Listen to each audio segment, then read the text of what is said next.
யார் வர்றாங்க காப்பி இருக்கானே எத்தனைங்க நானு சொல்லுங்க போட்டு ரெண்டே நிமிஷம். A few moments later.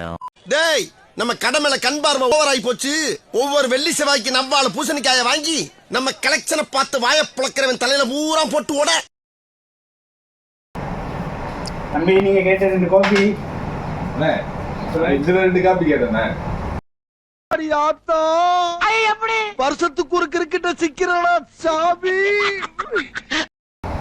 Coffee கேட்டா போட்டு வச்சிருக்கேன். காபி கடை பக்கத்துல இருக்கு தம்பி. ஜெராக்ஸ் கடை பக்கத்துல இருக்கு, அங்க போய் கேளுங்க. சரி இங்க எதுனா டீ கடை, நல்ல டீ கடை எங்க இருக்கு? மாட்டி வச்சிருக்கிற குறவளை கடிச்சு துப்பி போடுவேன். ஒழுங்கு மரியாதை ஓடி போயிடு. தம்பி வெளியே போங்க. போயா வேலையத்தான் பார்த்துக்கிட்டு போயா